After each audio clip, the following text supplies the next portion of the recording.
Memang udah takdirnya ya guys, kalau reaksi hewan suka nggak terduga. Niat kita nggak mau ngapa-ngapain, tapi mungkin aja hewannya tiba-tiba nyerang. Sama halnya sesama manusia, yang belum saling kenal, pasti ada bawaan saling curiga. Makanya guys, bukan cuma antar manusia aja yang perlu chemistry, sama semua makhluk hidup juga wajib, termasuk ke hewan. Bahkan kalau chemistry udah timbul, hewan berbisa juga aman-aman aja kok. By the way, kamu tahu nggak sih bedanya bisa sama racun?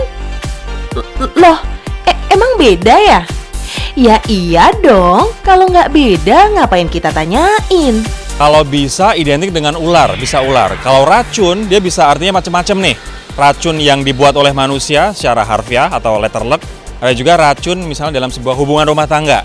Racun dalam bisnis, racun dalam hubungan pertemanan gitu. Jadi racun lebih luas.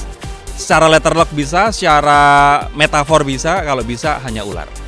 Menurut aku kalau bisa itu lebih condong ke hewan ya, karena memang misalkan salah satu contoh adalah ular berbisa. Jadi kalau dibilang racun mungkin lebih ke makanan. Misalkan hati-hati ya makanan ini beracun, hati-hati ya vitamin ini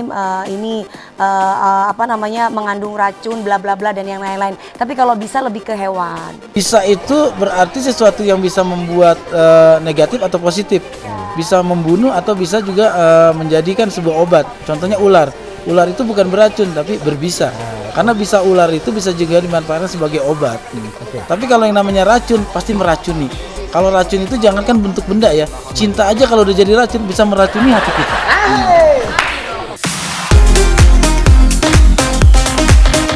Racun dan bisa memang sama-sama zat yang berbahaya guys.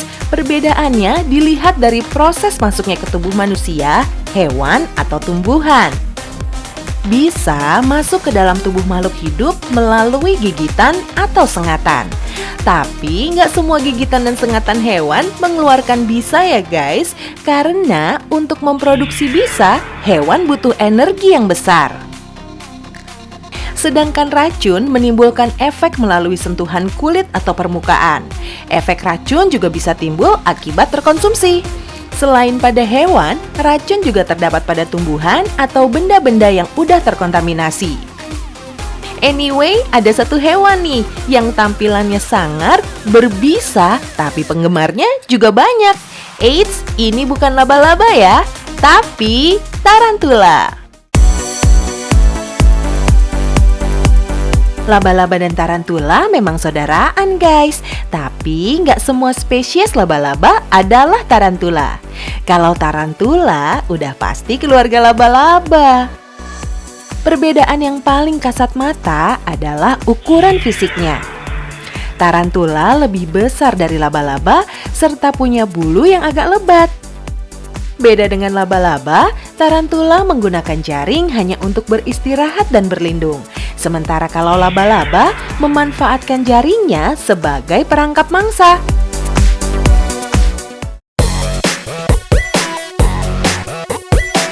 Di balik tampilannya yang sangar, hewan berkaki 10 ini udah jadi peliharaan eksotik sejak tahun 2009.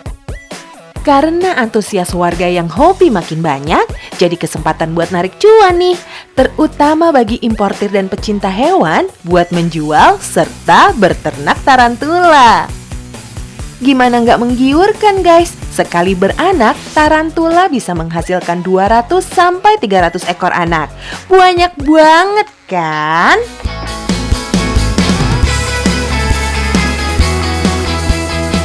Soal harga, mulai dari puluhan, ratusan, bahkan ada yang sampai jutaan rupiah, tergantung ukuran, umur, dan jenis kelaminnya.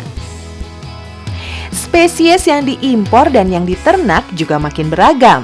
Salah satu alasan pecinta hewan memelihara tarantula karena warnanya yang memberi kesan indah. Indah tapi menyeramkan. Kok agak-agak gimana gitu ya? Dari tampilannya yang sangar plus warnanya yang eye-catching, akhirnya tarantula masuk predikat sebagai hewan koleksi. That's right guys, koleksi. Kamu tahu nggak sih, sampai saat ini udah ditemukan lebih dari 950 spesies tarantula di seluruh dunia. 40 di antaranya adalah spesies asli Indonesia. Populasinya menyebar di Pulau Jawa, Sumatera, Kalimantan, Papua, dan beberapa pulau kecil lainnya. Kalau soal usia, yang betina sama yang jantan memang beda jauh guys. Tarantula betina dapat hidup 15-20 tahun. Tapi kalau di habitat aslinya, tarantula betina bisa hidup sampai 40 tahun. Sedangkan yang jantan hidupnya cuma 3-5 tahun aja dalam pemeliharaan manusia.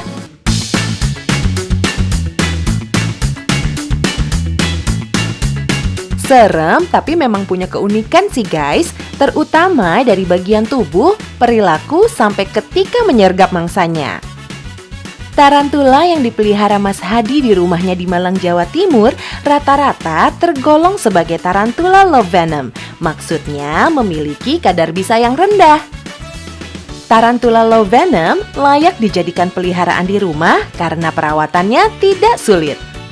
Tapi yang perlu diperhatikan adalah bulu-bulu halusnya guys.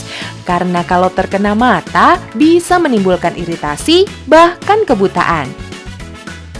So, hati-hati yes, jangan membuat tarantula kaget.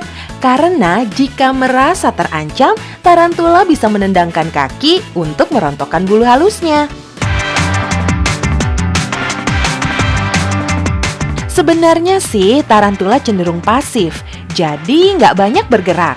Dan kamu tahu nggak sih, ternyata rangka tubuhnya itu rapuh guys. Jika terjatuh dari ketinggian, bisa dipastikan tarantula akan tewas.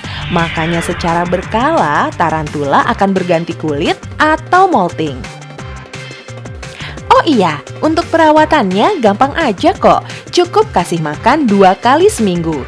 Beri makan serangga kecil seperti jangkrik yang hidup agar tidak kehilangan insting berburunya.